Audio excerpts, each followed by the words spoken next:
கும்பராசியை பொறுத்தவரை விஸ்வாவசு வருஷம் ஆடி மாதம் நல்ல ஒரு ஏற்றமான காலமாக இருக்கும். எந்தெந்த ஏரியாவில் ஏற்றமான காலமாக இருக்கும்னா, படிக்கக்கூடிய மாணவர்களுக்கு நல்ல ஒரு ஏற்றம், உங்களுக்கு பதவி புகழ் அந்தஸ்து கௌரவம்லாம் வரும், புதிய வேலை கிடைக்கும், அரசாங்கத்தின் மூலியமாக சிறு சிறு தொல்லைகள் வரக்கூடிய வாய்ப்புகள் நிச்சயமாக உண்டு.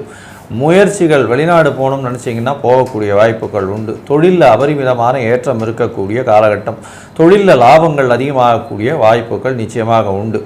அது பார்ட்னர்ஷிப் தொழில் செய்ய வேண்டாம், ஜாகிரதையாக இருக்கிறது நல்லது. அதிகமாக இன்வெஸ்ட்மெண்ட்டு போடாதீங்க, பொறுமையாக இருக்கிறது நல்லது. மன அழுத்தம் கொஞ்சம் அதிகமாகவே இருக்கும். அபரிமிதமான எண்ணங்கள் எண்ண ஓட்டங்கள் அதிகமாக இருக்கக்கூடிய காலகட்டம்.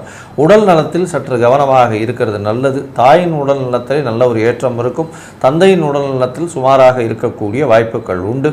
வெளிநாடு போய் படிக்கணும்னு பார்க்குறவங்க கொஞ்சம் இந்த காலகட்டத்தில் நிச்சயமாக ஏற்றம் கிடைக்கும். காம்படிட்டிவ் எக்ஸாமில் நிச்சயமாக தேரக்கூடிய வாய்ப்பும், காம்படிஷனில் எல்லா விதத்திலையும் போட்டியில் வெற்றி பெறக்கூடிய வாய்ப்பும் இந்த மாதம் கிடைக்கும். என்னதான் இருந்தாலும் இந்த மாதத்தில் பார்த்தேலையானால் உங்களுக்கு எல்லா விதமான கிரகங்களும் நல்ல ஒரு இடத்துல இருந்தாலும், ஏழரை சனியில் ஜென்ம சனி போயின்னு இருக்கிறதுனால மன அழுத்தங்கள், தேவையில்லாத டெசிஷன்கள் எடுத்து அதன் மூலியமாக பிரச்சனைக்கு விடுறதும், எதிர்பாலினத்தவர் மூலியமாக, நண்பர்கள் மூலியமாக தேவையில்லாத சில விஷயங்களை அனுபவிக்கிறதுனாலையும் பிரச்சனைகள் அதிகமாகக்கூடிய வாய்ப்பு இருக்கும். இதில் ரொம்ப ஜாகிரதையாக இருக்கிறது நல்லது.